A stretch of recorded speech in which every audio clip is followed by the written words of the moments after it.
They sent him in with a handshake and a smile. Earth had learned to do diplomacy. The old-fashioned way, calm words empty. Hands iron will underneath. The Galactic Council called for peace. Talks after decades of cold tension. Between Earth and the rest of the stars. Naturally, Earth obliged. They wanted. Peace wanted it badly, but they never sent anyone without teeth. He walked into the council's shining, floating chambers with his hands behind. His back, no weapons, no armor. Just the dark suit Earth's diplomats. War, plain sharp, the color of war. Shadows, his name, it didn't matter, not. To them, not yet. They called him human. That was enough insult already. The council was made up of 21 species. Insectoids with clicking mandibles. Gelatinous beings that shimmered like oil, towering scaled things with crowns, carved from their ancestors' bones, and all of them had one thing in common. They thought they were better than humans. They thought humanity crawled out of a hole and should have stayed there. So when the human envoy entered with his slight unreadable smile, they mocked him. Subtly, formally. One asked if his translator implant could handle complex logic. Another noted how fragile his frame looked under gravity above Earth norm. A few just stared, waiting for him to flinch. He didn't flinch. He smiled, the kind of smile a wolf gives before it eats. That's what made them nervous. They didn't say it, but the air shifted. The meeting dragged for 2 hours. Trade, negotiations, border space rights, anti-terrorism pacts, every offer from Earth was either rejected or rewritten. Into humiliation, the Council didn't want peace, they wanted submission. And Earth never did submission. At the final moment, as the diplomat turned to leave, the attack came. It wasn't flashy, just a thin dart. Microscopic, elegant, designed by the Gelari assassins, shot from behind one of the royal thrones. They'd used it before on rogue kings. Silent, clean, kills in under a minute. No pain, he caught it. The dart hovered between his fingers like a broken promise. Every species in the chamber froze, not because he caught it, but because he was still smiling. Then he placed the dart gently on the council's center table, a slab of hyperlas etched with star maps, and spoke his first real words of the day. You just tried to kill the wrong species. Silence. One of the elders, a crusted old being from the Jar Union, clicked his claws. This was a test of reflex, nothing more. His eyes didn't blink. Lying to me won't. Slow, what comes next, still smiling. Still calm. That was when the lights failed just for half a second. Flicker enough to send a shiver through every being in the chamber, because lights on council grounds never failed. Not unless something was inside. Something it couldn't stop. He didn't move. He didn't have to in that flicker. 12 security personnel from different species, hand-picked from across the systems, dropped dead. No sound, no visible wound, just gone. He tilted his head like he was listening to someone speak in his ear, then nodded. You attacked a peaceful representative, he said, stepping forward. Now, under your own roof, in front of witnesses, that gives Earth permission. Permission for what? Asked the council member, voice quaking. To smile back. He tapped his temple once and the room changed. Every star map on the council table turned black. The floating holograms dissolved into error. Message scrolled across the air in Earth. Standard language, Operation Black Sun. Initiated, Earth response level total. In orbit somewhere high above the Council's Golden World, 22 ships. Uncloaked Earth ships, not massive. Not glowing, just matte black things. With names like Gravedigger, Hells. Whisper. No negotiation. Ships built for one reason, revenge. They didn't fire, not yet, because the man in the suit the diplomat wanted them to listen first. He leaned over the council table, real close, voice low. You attacked one of us, he said. You thought we'd kneel. His smile didn't waver, but you forgot something important. Death doesn't scream, it smiles. They didn't speak for a while. Nobody dared to. The air was thick with fear. The kind that made even species without lungs feel like they were choking. 22 ships floated above their skies. Invisible seconds ago, now undeniable. Ships that weren't there for negotiation. Ships that had only one job: to burn if called upon. And the man in the suit still hadn't blinked. I want to be very clear, he said, voice low but hard like a stone scraping steel. Earth didn't come here looking for war. His eyes scanned the council chamber slowly, calmly, one pair at a time. He wasn't yelling. He didn't need to. His presence was louder than any threat. You brought war, you invited it, and now you want to measure how far we're willing to go. He paused, then smiled. Again, we don't measure, we don't negotiate when blood's been drawn. The ambassador from the XXR Confederacy, tall, silver-skinned, with Vinny-like appendages twitching in discomfort, finally found his voice. This is disproportionate. It was a mistake, miscommunication, perhaps a rogue element. You cannot hold all of us accountable.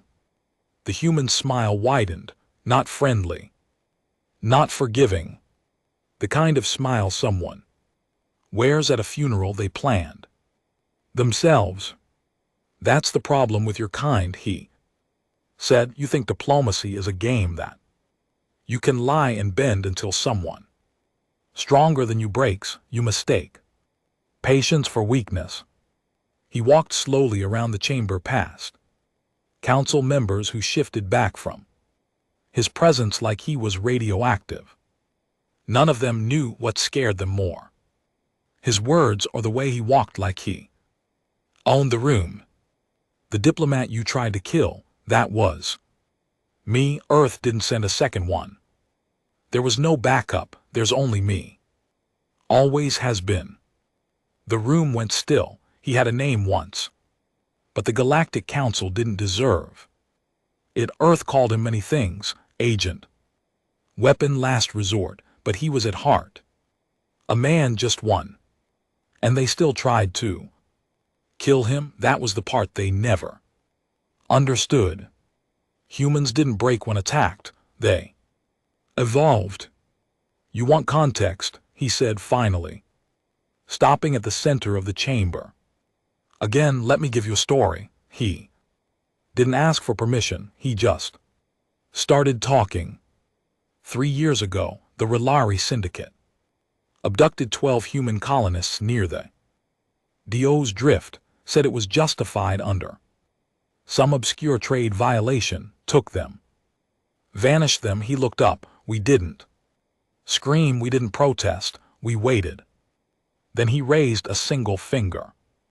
1 year later, the Rari home world suffered a global blackout. Every satellite fried, every orbital station fell out of the sky. Do you know what they found afterward?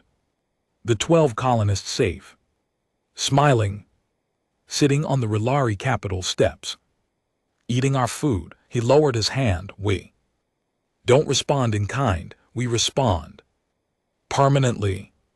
A thick-bodied creature from the Makar hierarchy grunted, 6 eyes narrowed. That proves nothing. You're bluffing. If you meant to destroy us, you'd have already done it. The human turned to face him, still wearing that calm, Dangerous smile. That's what I want you to say, that.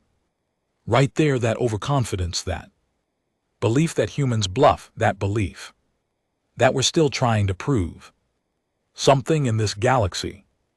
He took a breath, slow and deliberate. We're not proving anything anymore. We've already decided who lives. At that moment, the holographic display above the council table came to life. No. One had activated it. It just lit up. It showed one of the 22 ships in orbit, not launching weapons, not charging cannons, broadcasting. One by one, the display flipped through. Visuals from across the galaxy, quiet, almost serene views of council aligned. Planets, mining colonies, military outposts, each one had a ship of black. One cloaked waiting, eyes widened. Across the chamber, every council species realized something at once. Earth hadn't just brought 22 ships to this planet, they had brought them. Everywhere, silent, watching, preparing. The man in the suit looked around the room, watching fear settle like frost. You've always thought of Earth as a border species, loud, primitive, temporary. You had meetings about managing the human problem. You made jokes about how emotional we are, how irrational, how backwards. He stepped towards the Makar representative again, letting his voice go sharp. And yet here, I am in your chamber alive while your security's dead, your satellites hijacked, and your home world surrounded. And you still think we're the problem? No one replied. Not even the arrogant ones, because the truth settled in their bones. Humanity wasn't just a problem, humanity was inevitable. He leaned on the council table now, calm as ice. You thought Earth could be broken by threats that we'd roll over because of your size, your technology, your numbers. He tapped the table once. We didn't beat you with bigger guns, we beat you with better silence. We watched, listened, waited, built, while you argued over tariffs and treaties. We were preparing for the moment you'd finally cross the line. He looked directly at the Wixar diplomat again, and you crossed it today. Another click of his finger, a secondary display lit up, this time showing internal footage, surveillance from the very council building, from quarters, from restricted areas. Humans had eyes inside. The diplomats looked at each other now. Some moved their hands in secret code. Others reached for communication. Implants, dead systems, no signal. Nothing gets out, he said softly, not until we're done. It was then that a younger delegate, not an elder, just a minor representative from the lower rim worlds, rose and tried to make a stand. This is coercion, terrorism. If Earth goes down this path, there will be consequences. The human smile faded for the first time. He walked toward the young delegate. Slowly. No anger. No hate, just sadness. Your kind tortured our diplomat. He's still in this room. You tried to erase him like a bug on a boot. Then his voice dropped lower. You don't get to speak about consequences. One snap, just one. And the young delegate's translator implant sparked violently before he dropped to the ground, convulsing. He wasn't dead, but he wouldn't speak again. For a while. You will sit, you will listen, you learn. The human looked around again. Earth is not here to destroy, not unless we must, but we are here to end this idea that humans are beneath you, that we're tools or threats to manage. We don't need your counsel, we don't want your validation. All we ask for is respect. He looked at the Makar elder. Once more, and when we don't get it, we take something else. There was silence again. This time, the silence wasn't from fear. It was from understanding. The kind that comes when the lie dies, and the truth takes its place. The Galactic Council had ruled for thousands of years. They thought they were unshakable, eternal, and in a single afternoon, Earth made them feel like prey. The human took a seat at the head of the chamber where no human had ever been allowed to sit. No one stopped him. "I have 10 demands," he said, folding his hands, and now his smile returned. "You'll listen to all of them." No one protested when he sat, not even the old ones, the ones who'd authored empires, witnessed genocide, and forged the laws of the stars themselves. Not even they said a word as the human took a seat at the apex of the galactic chamber where only the supreme speaker ever sat. But now the speaker was a corpse, one of the 12 who fell in that flicker of darkness. His body lay somewhere behind the arch columns, cooling on gold-etched tiles. Nobody had bothered to move him. Nobody dared to. The human leaned forward, resting his elbows on the star glass table. "First demand," he said, without ceremony. "No further experiments or interference in human colonies, not direct, not covert, no biological testing, no population data mining, no unauthorized diplomacy through third-party species. Violate this and your colonies won't vanish quietly, they'll scream." A few murmurs erupted, soft ones, but the tone wasn't protest. It was panic.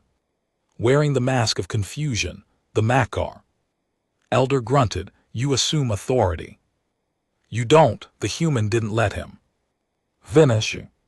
"You still think I'm asking." He turned, not to face the elder but to address the council chamber's ceiling. The command channel built into the very architecture of the room. "Patch in." Immediately a voice answered. "Command open." The human didn't shout, he simply said, "Bring one down." There was silence, a long breathless stretch, and then a sharp hum as one of the central screens flared to life. The chamber watched as a Makar colony moon appeared. The camera view zoomed past the outer satellites, past mining platforms and supply docks, down to the cities carved into the moon's rust-cold stone. Then a soft thunder. No missiles, no beams of light, just a subtle pulse from orbit, and then nothing, just silence. The colony lights blinked out, ships fell from the sky like silent tears. Communications died mid-echo. Oncrene, one of the cities, collapsed inward like a structure eaten from the inside. The elder tried to speak, a roar maybe, or a scream, but what came out was something more animal. He staggered forward, slamming his fists against the table. "You genocidal bastard." The human's eyes never left the screen. "We didn't kill them." He tapped the glass. EMP burst. "Tech neutralized. Life support will remain stable long enough for evacuation. Unless you delay, your choice." The chamber was dead silent. Nobody breathed too loudly. Even the ambient hum of the room seemed to fade. "Second demand," he continued, his voice like cold iron. "Humanity receives permanent, untouchable sovereignty in all claimed space, not monitored, not inspected, not overseen." He raised one brow. "And you'll rename the Antares cluster to its original name, Soul's Reach, because we claimed it first. Your map lies, and we've grown tired of lies." No one argued, not now. The room had changed. The power wasn't invisible anymore. It was tangible. It sat across from them, smirking, holding their world in one hand like a ripe fruit. The human didn't blink, he just kept going. Third, reparations. One of the insectoid delegates hissed. You want wealth? No, I want acknowledgement. He stood now pacing. Slowly again, for over 2 centuries. You taxed our colonies through proxy states. You sabotaged our engines under the pretense of safety protocols.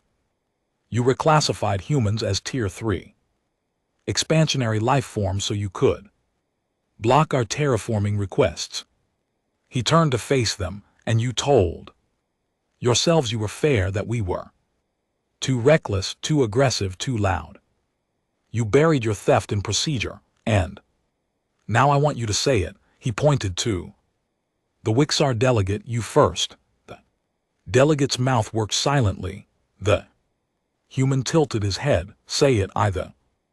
Alien's voice was thin. The council unjustly extracted resources and authority from human colonies under fraudulent rulings. The human nodded.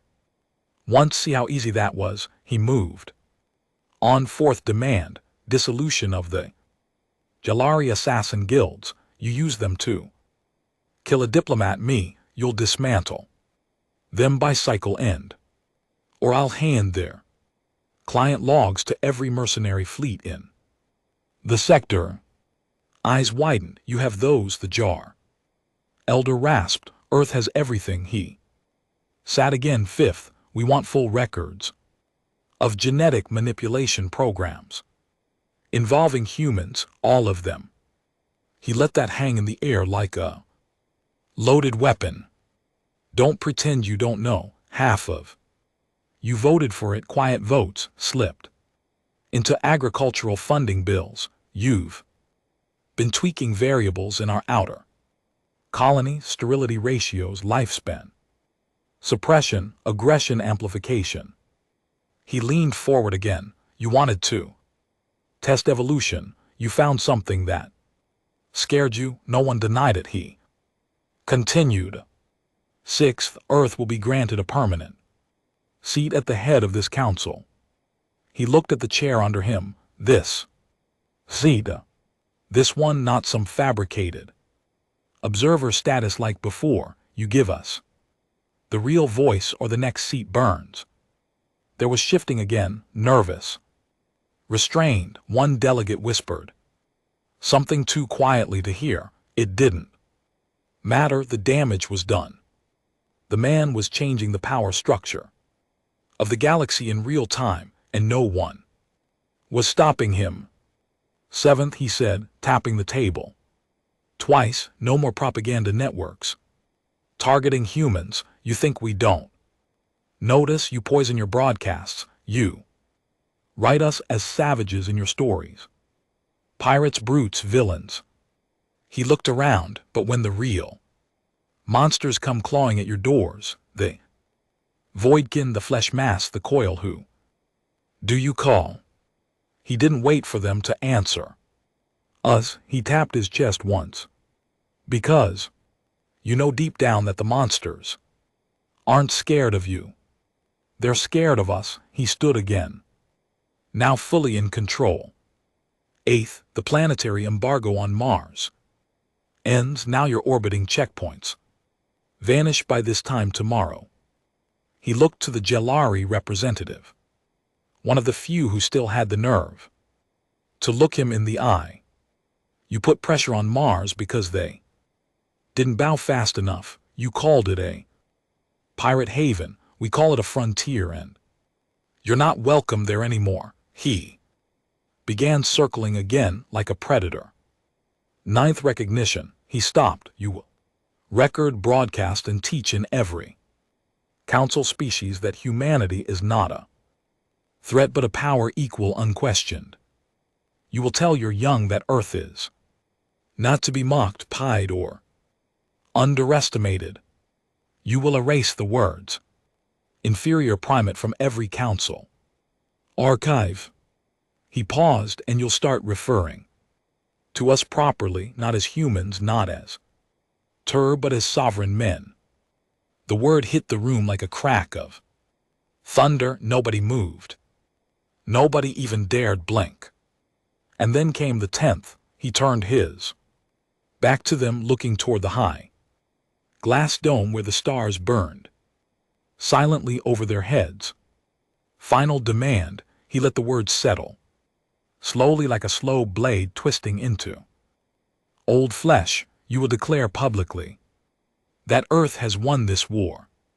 Silence. He turned, because make no mistake, that's what this was. You declared it the moment you tried to silence me. You've spent decades trying to control our future with wires and laws. You've stolen, lied, tortured, and we let you. He stepped forward again until now. He stood at the center of the chamber, watching their eyes. This is your surrender. Then, without a word more, he placed a small black device on the table, a projector. He pressed it once. A final broadcast lit the chamber. Not warships, not targets, but a recording of the attack. Every moment, every word, every detail. From multiple angles, the dart, the assassination attempt, the silence, the death, the man's smile, and then the broadcast showed something else. Another council chamber, one not in this city. Another sector, another world. Council members watching the same recording in real time. The broadcast had already begun across all known space. Every council world was watching Earth's final message. The humans smiled once more. Not cruel, not even cold, just resolute. You get to choose now, he said softly. Make the declaration or wait until your people make it for you. Then he stepped away from the table, leaving the 10 demands behind, burned into their minds forever. The chamber didn't erupt in screams. It didn't devolve into chaos. That would have been too clean, too simple. Instead, what followed was worse. Silence, long, crawling, suffocating. Silence where pride choked reason and fear refused to be named. They all sat there blinking at the footage playing on loop above them. Attack, the smile, the collapse of their illusion of superiority. The Jar Elder finally said it, one word. We surrender. It wasn't noble, it wasn't even loud. It slithered out of his mouth like an infection leaking from a wound. There was no ceremony, no collective vote, no recorded statement, just a single moment of quiet recognition that they had no cards left to play.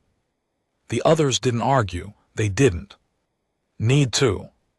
They had already surrendered the second the dart was caught. The second a smiling human told them death wore his face. The man in the suit, the diplomat. The weapon didn't react, didn't smirk, didn't gloat. He simply turned and walked out of the chamber, and as the pressure of his presence vanished, the council finally began to breathe again. Shallow, broken breaths, but outside that chamber, the galaxy was already on fire.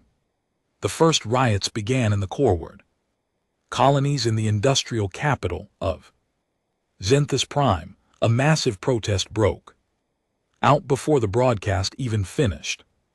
Crowds of humans, workers, miners, engineers poured into the streets, dragging down the holographic idols of the council's unity gods. They didn't chant, they just broke things. Across the city walls, someone sprayed the words, we smile back, on XR-controlled RIM stations. Council security attempted to silence the footage, block the feed, override the net, cut the power, but it was too late. Earth had used their own systems against them. The broadcast was embedded in everything, even children's cartoons, even porn, even emergency navigation signals. It was everywhere. Unavoidable, unforgettable, On Jalari worlds, panic swept through. The intelligence community, there. Assassins, long considered unstoppable, were now marked for death by Earths. Black Ops cells, some tried to go dark. Others tried to beg, none succeeded. By the end of the first day, 23 Jalari bases had been cleansed, no survivors, no remains, and on council military fleets parked above rebellious colonies. Officers started to question their orders. Why are we still enforcing blockades? What happens if Earth turns off our systems remotely? Who really controls this war? The doubt spread like wildfire, and doubt when paired with fear becomes mutiny. By the end of the week, 17 fleets had flipped not to Earth, just away from the Council. Because if a smiling man in a suit could walk into the most secure chamber in existence and force a surrender with 10 words and a dead stare, then the galaxy wasn't the Council's anymore. It belonged to the ones who smiled last. Meanwhile, he watched it all unfold from orbit. His ship, Obsidian Rain, wasn't a dreadnought. It wasn't even particularly large, no massive guns, no flashy engines, just silence and precision.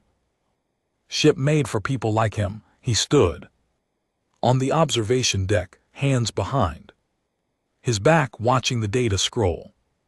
Uprisings, collapses, false apologies, bribes, threats, nothing surprised him. The species of the Council had always been predictable, arrogant, performative, political. Even now, after surrendering, they were maneuvering behind the scenes, trying to find ways to minimize their shame, dilute the moment, rewrite the narrative. One Council delegate already tried to claim the human hadn't really won, that the 10 demands were still in discussion. She was found dead the next morning, her neural implant burned out from the inside. No message, no warning, just a final brutal punctuation mark. He didn't enjoy it, but he didn't regret it either. You don't allow the defeated to write the history, you write it for them. Behind him, a voice finally spoke. A woman, not military, not political, just a liaison. She stood nervously, datapad shaking slightly in her hand. They're there, calling it the day of the smile. He turned slightly. Who is everyone? The colony's outer systems, even some Council populations. It's trending on over 3,000 networks. Humans are painting that smile on walls, on flags, on their faces. He said nothing. They're saying, you. She hesitated. You're the man who made the galaxy blink. Still silence. They're calling you the smiling god. That made him flinch just a little. Stop it, he said, but shut it down, all of it. She blinked. You don't want the credit. He turned fully now, eyes locked on hers, cold, controlled. This wasn't about me. She didn't speak. Again, he turned back toward the stars. Have the fleet hold position, he said.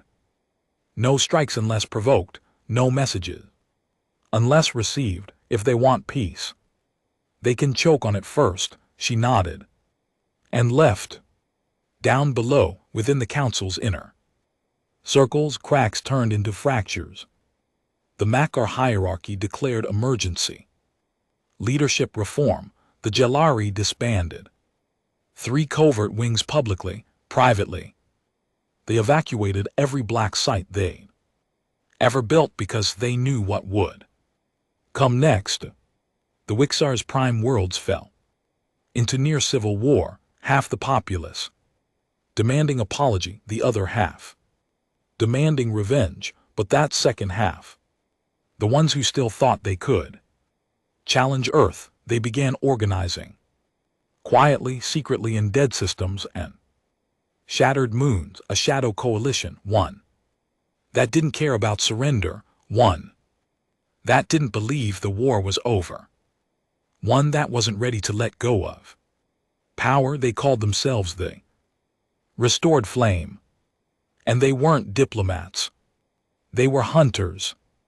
He knew about them before they even chose the name. He sat in silence aboard the obsidian rain, watching encrypted channels bleed with corrupted data they were testing. Earth defenses, small strikes. Disappearances, rogue units, not enough to make headlines, just enough to test the fire. But Earth didn't respond, not with missiles, not with fleets. Instead, the deaths began again, not loud, not public, just clean, a warehouse of weaponized drones on a backwater moon. Gone, melted to glass, a secret lab, designing human-specific neurotoxins. Everyone inside found dead, no wounds, no toxins, just brain dead, all of them. Smiling, whispers began again that the man from the chamber wasn't gone, that he was still watching, that the smile wasn't just a moment, it was a movement. He stood alone in the meditation chamber, a silent, gravityless sphere where noise didn't exist. He watched a hollow map of the galaxy spinning. Slowly, each system pulsed with life, data, energy, and he knew something. They hadn't learned their lesson. The council bent the knee because they had no choice. But bending isn't breaking. And Earth would need to break them. Fully, not with bombs, with memory. He recorded one final message, not for the council, not for the flame, not for diplomats, for the galaxy itself. You all saw what happened, you saw them try to erase me, and you saw what followed, but don't mistake silence for mercy. We are still here, we are still smiling. You will never again speak of humans as primitives. You will never again decide our place.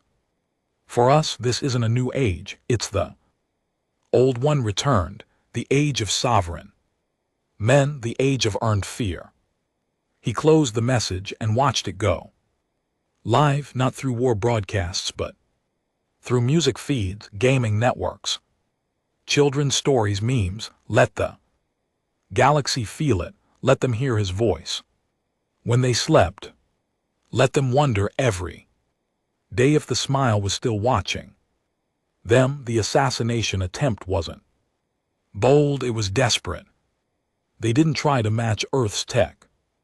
They didn't launch warships or heavy drones. They used something ancient, something personal, a knife, a man, a betrayal. It happened on Varley's station, neutral ground, recently handed over to Earth's oversight per the Council's forced compliance. He'd gone there to speak with local system leaders, mostly representatives from smaller species, the ones too far from power to ever feel safe before Earth stood up and made the giants bleed. He came alone. No guards, no weapons, only a thin black data pad and the same suit he wore the day the galaxy changed. They thought it was arrogance. It wasn't, it was bait. The man who approached him looked human. That was the first mistake. He wasn't genetically modified by the Jelari. During their black projects, one of the remnants who slipped away after their labs were wiped, he trained for this. Conditioned, programmed.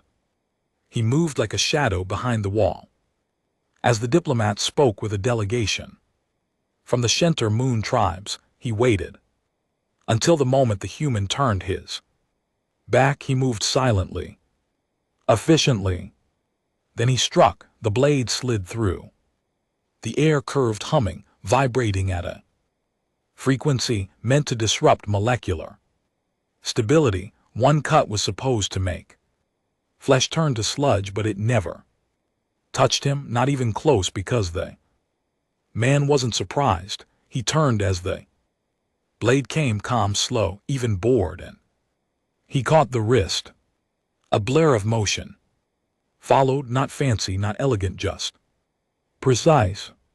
He shattered the attacker's forearm in 4 points with a single twist, then stepped in and brought his knee up into the assassin's rib cage with a bones. Snapping crack, the creature fell, screaming, "Not human, not anymore." The diplomat crouched next to him, eyes quiet, measured. "Do you know what this station represents?" he asked softly. The thing hissed, its voice glitching between languages.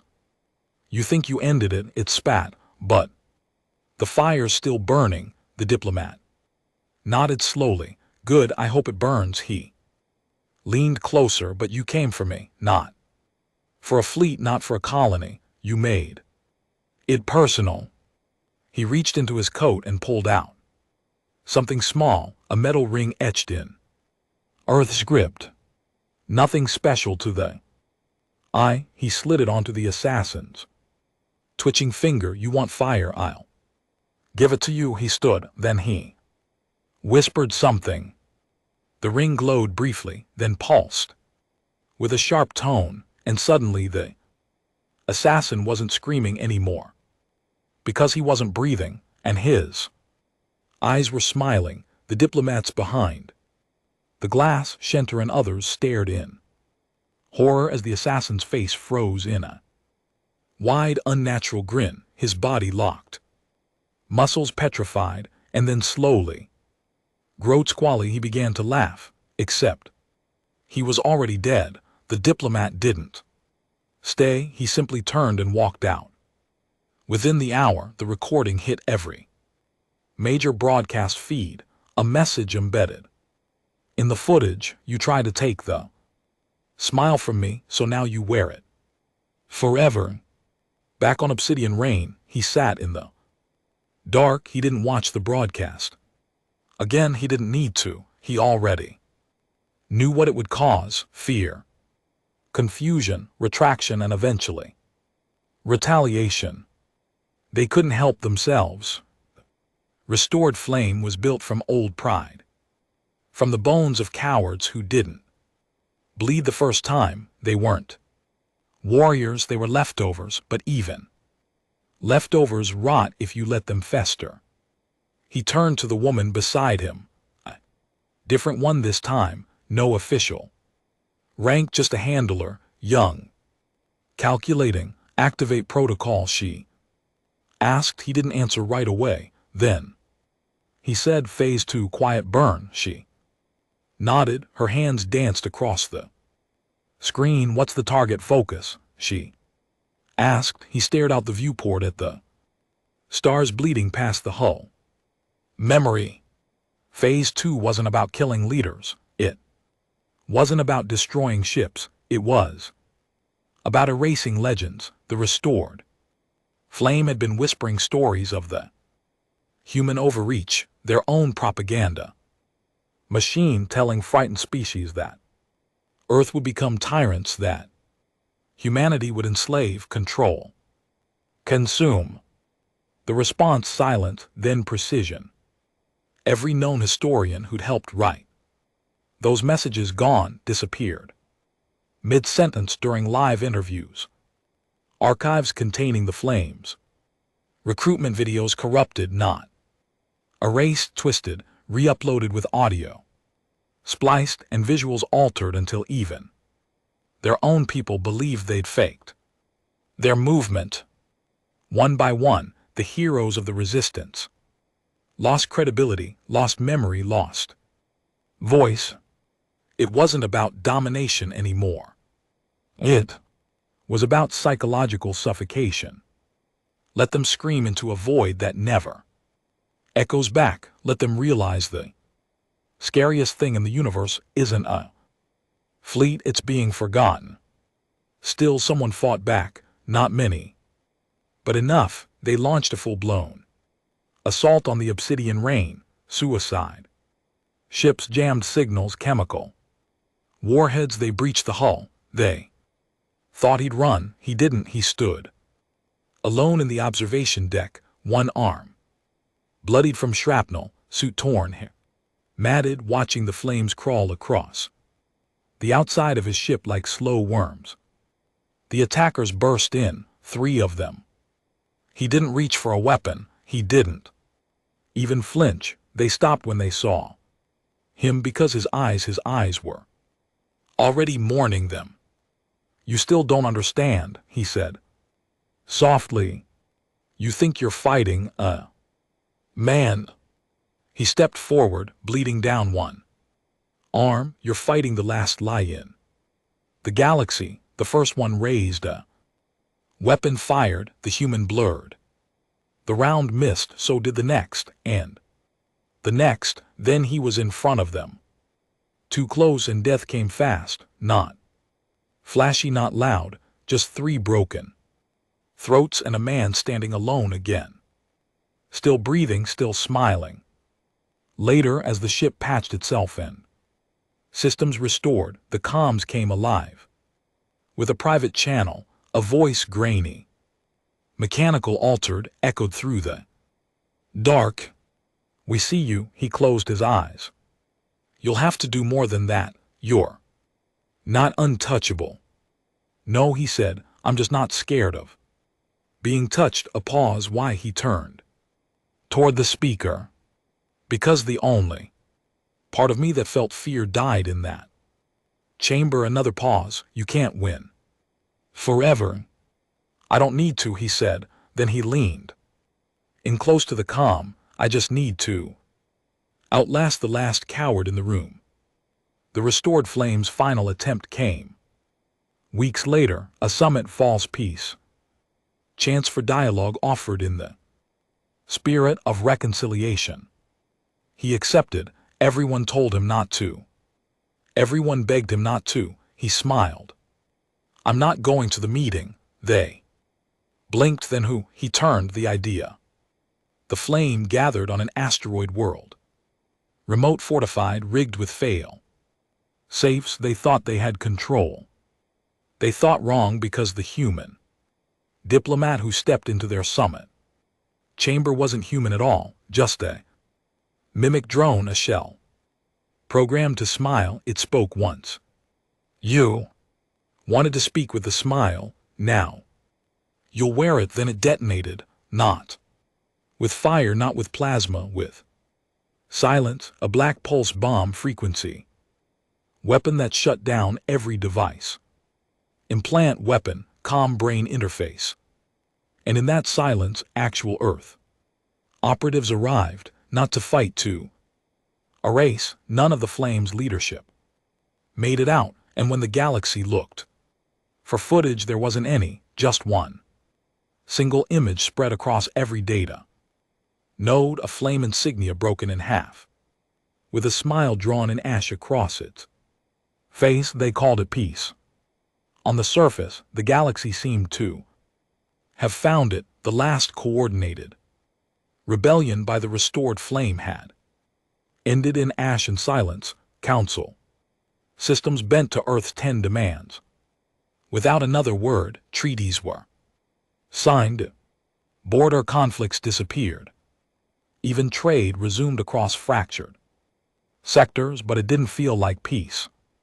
It felt like submission, unspoken, heavy, fragile. The galaxy didn't fear war anymore. It feared him, the man who walked into the most powerful chamber in existence and didn't walk out with blood on his suit, but with the galaxy in his palm. He wasn't on broadcasts anymore.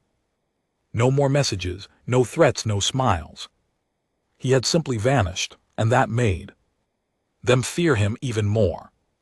He didn't go far. A hidden, Earth-controlled outpost on the edge of the Serax Veil, isolated, off-grid, atmospherically unstable, the kind of place where a man could disappear without dying. He didn't wear a suit anymore. He didn't sit at tables, didn't write demands, didn't give speeches. He sat alone, watching, listening, not to transmissions, but to the quiet, the kind of silence that only follows total victory. It wasn't satisfying, not to him, because deep down he knew what they didn't want to admit. Peace built on fear isn't peace. It's a pause, and pauses always end. Back in council space, the adaptation began. New curriculum rewrote human history. Not out of respect, but out of necessity.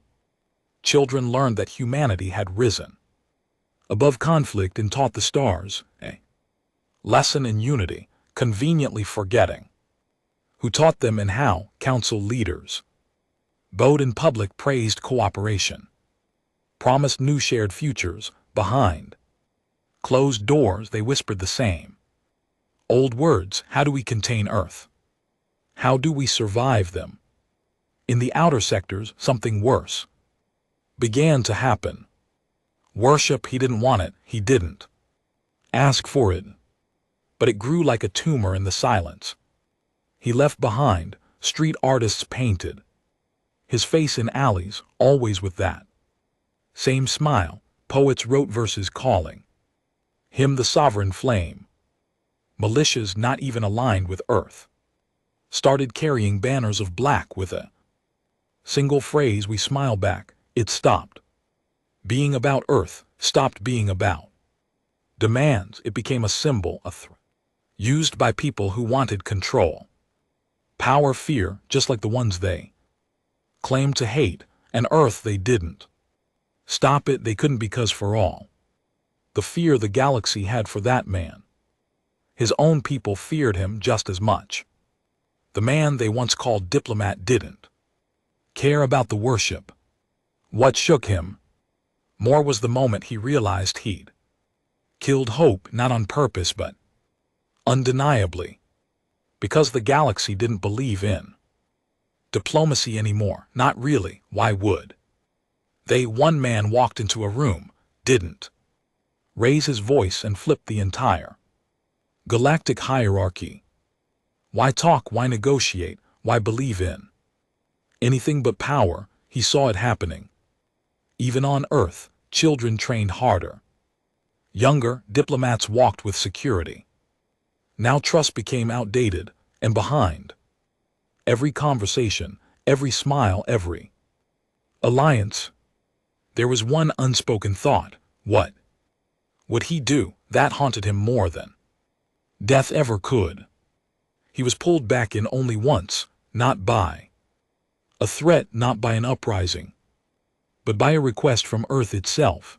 A summit, not to make more demands, but to ask one question: what now? The galaxy had been reshaped, power had shifted. Earth stood above the stars, unchallenged, but victory without direction was just weight, a burden. He arrived late, didn't wear the suit, didn't speak first when they asked him what Earth should do with its dominance. He said nothing. They asked again. Still silence. Only when an aide, young, idealistic, stood and said, "We need to lead them," did he finally speak. No. Eyes turned. You don't lead through fear. He looked up. You manage fear. You isolate it. You don't build with it. One of the older generals frowned. Then, what was all of this for? He stared back. Cold, to make them listen. He stood now, slowly, deliberately. Fear opens the door. It doesn't keep it open. If we keep pressing down, they'll only wait to rise again. Someone asked the obvious, so we give it back the power. He shook his head. No. Pause, but we lend it. Another pause. We give them choices. Let them govern. Again, let them feel control. Let them build, because the second they believe we won't let them, they'll break. The general didn't like it. Why should we care if they break? The diplomat looked out the window, out at the stars bleeding through the dark. Because the last time they broke, he said, I walked into a room and came out carrying the weight of an entire galaxy. Silence. He looked over his shoulder, expression neutral. I'm not sure I can do it. Again. They agreed, not because they wanted to, because they understood he'd won them the war, but he couldn't win the future. With the same smile. Over. The next year, Earth began to step back. Slightly, just enough. The council wasn't restored, but it was repurposed. Under human observation.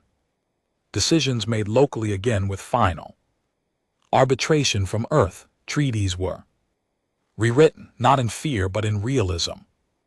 And quietly, slowly, the galaxy began to function, trade, culture, even laughter returned in some corners, but the fear never fully faded. How could it? You don't forget the man who rewrote the stars with a sentence you don't unknow. The weight of a quiet smile. He never returned to public life, never again stepped into chambers, never gave a second speech. He didn't need to. His name became a scar. One people didn't speak but never stopped remembering. Some said he died, some said he was frozen. Earth's last weapon locked away, in case the stars forgot the cost. Others believed he never existed, just a myth, a story, a warning. Careful who you silence, he might smile back. One night years later on a colony called Asheville, long forgotten by most of the galaxy, a child asked her grandfather if the story was true. Did he really smile when they tried to kill him? The old man stared out the window for a long time, then he said no. She frowned, but they said no. He repeated, he didn't smile because they tried to kill him. He looked at her. He smiled because he knew they already lost. The child didn't understand, not then. But she remembered it. She always would. The first signs came quietly. A friend system, Vera Delta, stopped responding to council pings. It wasn't alarming. Outer systems went silent all the time. Usually power failures, sometimes civil unrest, but then another world, Jal 3, followed, then a mining colony, then a relay station. Each one went dark, not destroyed, just disconnected, as if someone had quietly pulled the plug on their voice. It wasn't war, it wasn't rebellion, it was a racer. And Earth noticed. A coded message was intercepted from one of the blackout systems, heavily encrypted, contorted across old Earth dialects. Languages not used in a century, but they cracked it. 3 words. We smile first. At first they thought it was a tribute, an echo of the old message, the movement that once shook the stars, but they were wrong. It wasn't an echo, it was a mockery. His name was Valen Drex. Human-born, mid-level Earth bureaucrat, forgotten by most, never served, never fought, just watched. Grew up in the era of the diplomats. Silence, the man who rewrote history by doing what no other human could win without screaming. But Valen, he misunderstood it. He thought the smile was a tactic, a brand, a tool of control. He never understood what was behind it, the years of patience, of loss, of earned silence. Valen Drex was an imitator, and imitators are always more dangerous than originals because they don't know the weight of what they're copying. He called his movement the first smile, not out of reverence but arrogance. He claimed the man in the suit only opened the door. Now it was time to kick it off. The hinges. His broadcasts were slick, carefully designed, human C-centric, but not Earth loyal. His voice was smooth, confident, laced with false empathy and controlled anger. He spoke to the discontent, the outer rim humans who never got a seat at the new council. The children born in colonies ruled by systems that only feared them, never trusted them. He spoke to the forgotten. Power, we don't wait for permission anymore. We don't smile after they bleed. We smile first, and we smile while they burn. His flag, Of course, but instead of one smile it bore 1,000 tiny white ones carved into a spiral, a storm of death grinning into the void. They began by taking center hold, a forgotten penal colony orbiting a fractured moon.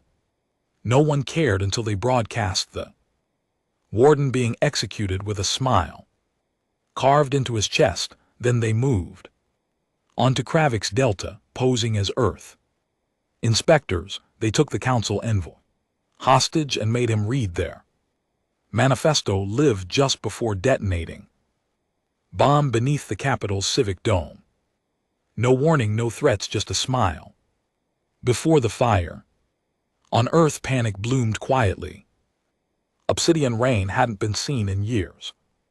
The man who once bent the galaxy with 10 words had vanished, gone to rot in solitude or cryogenics or myth. But Earth knew something the stars didn't. He was still alive, and they hadn't called him because they feared what he might become if they did. But now they had no choice.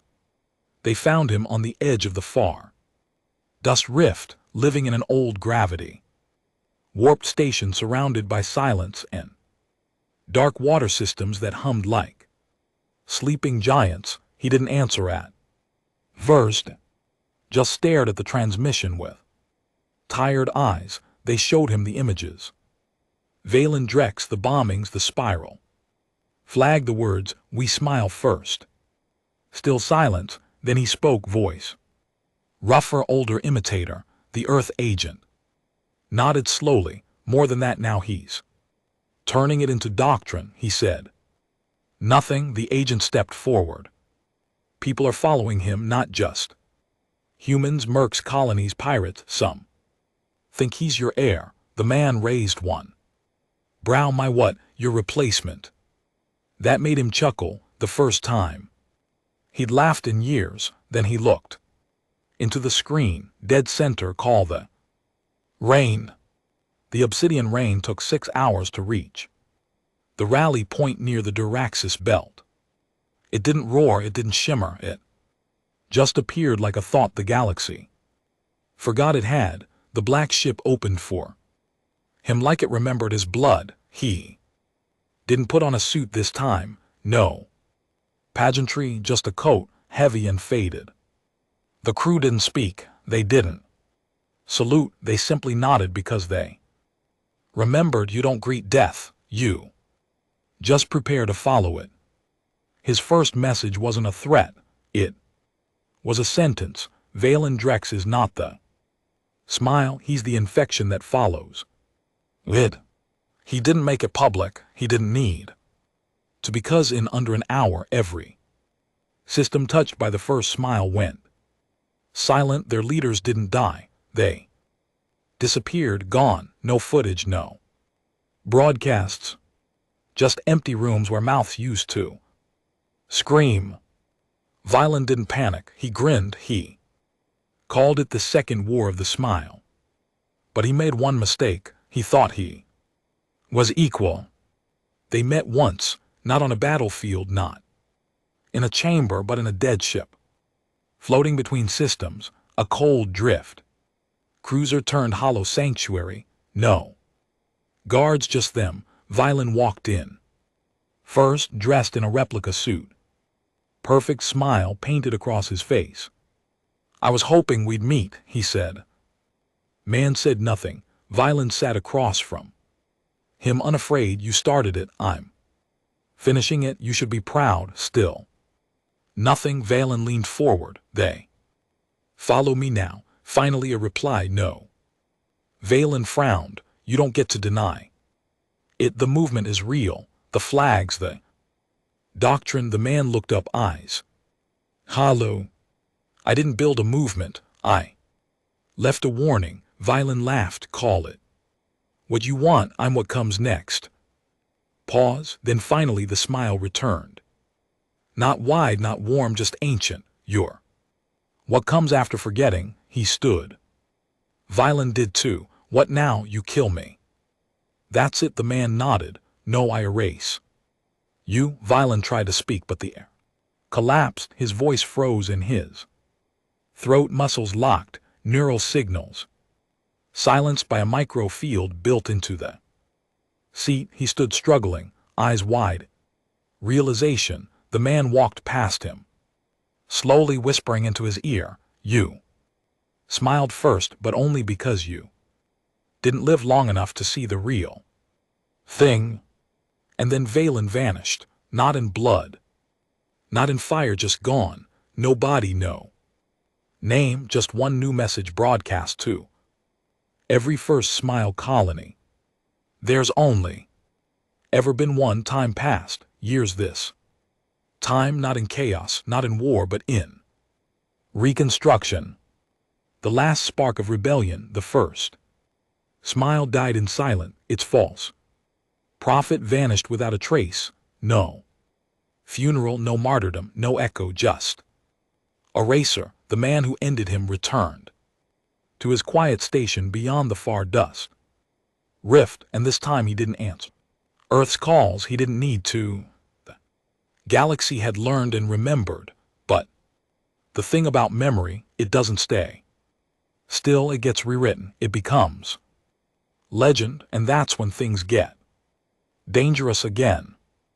On New Meredith, a teaching hologram showed children the day Earth liberated the stars, but the man, he wasn't a weapon anymore. He was a philosopher, a peace envoy with a brilliant mind. His smile rebranded, a symbol of empathy, a bridge between violence and restraint. The broadcast showed him speaking softly in artificial simulations, his tone romanticized, carefully edited, sanitized. The 10 demands rewarded as 10 hopes, not one mention of the bodies, of the dart, of the silence between words. He watched at once across a low-res feed sent anonymously to his station. He said nothing. He didn't laugh. He simply deleted it because he understood something now. They weren't just erasing the truth, they were replacing it.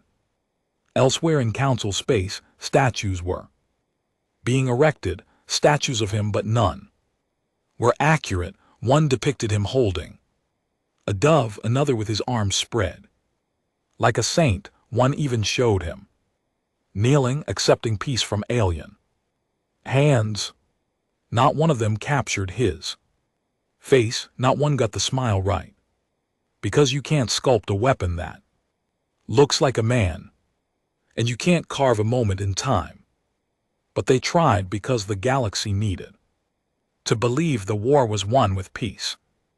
They couldn't accept what really happened, that it was won with fear. On Earth, the governments had stabilized, their influence stretched into the farthest systems, but with power came a strange problem, faith. New groups began to form, not cults exactly, not religious but obsessed, calling themselves things like the teeth of the smile, the sovereign will, and echoes of silence. They didn't seek power, they didn't riot, they simply studied him, copied his walk, his cadence, his recorded tone, wore suits with quiet confidence, and watched people flinch. They didn't want to lead the galaxy, they wanted to become the next him, and that terrified Earth more than any war, because they knew the truth. There was never going to be a next. There was only ever one. One night, alone on his station, he stood before the mirror. He was older, now slower. The sharpness hadn't dulled, but it had sunk deeper. His face had changed, but his eyes hadn't. Still steady, still smiling. In the wrong moments, he reached into a drawer and pulled out something wrapped in cloth, unfolded it, the dart, the original one, untouched, deactivated, still humming faintly, as if angry that it had failed. He turned it over in his hand. For a second, he didn't see a weapon. He saw the exact moment he became more than a man, and it disgusted him. He contacted Earth one final time. No Video, no audio, just text. You must let me fade, they responded immediately. We can't, you're the anchor, he replied. Then cut the chain, silence for 5 minutes, then a reply, what do you need? He didn't answer because he'd already made his decision. A month later, the obsidian rain was found drifting near the edge of the null expanse, empty, no life signs, no logs. No escape pod launched, just a single sentence etched into the internal display screen. The galaxy doesn't need a god, it needs to forget it ever feared. One, they searched for him for years. Found nothing, not a trail, not a whisper, not even a lie, because he hadn't died, he'd simply left the story. But the galaxy didn't forget, because absence doesn't erase legacy. And soon a new kind of terror began to bloom, not war, not rebellion. Interpretation. One system started arresting citizens who smiled at security officials.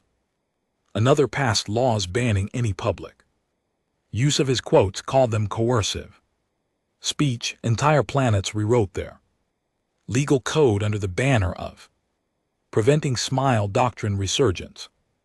And just like that, the man who once demanded peace through fear became the excuse for totalitarianism. He became the myth dictators pointed to. Not the man who stopped war, but the one who justified it. Years later, a scholar named Drews Vaughn published a controversial book, The Smile That Broke the Stars. In it he claimed the Diplomat never existed, that the council collapse was orchestrated by Earth's AI regime, that the smile was invented, a narrative designed to unify human superiority through fear. Mythology. He toured hundreds of systems giving talks titled, Fear is Fiction. The smile was never real.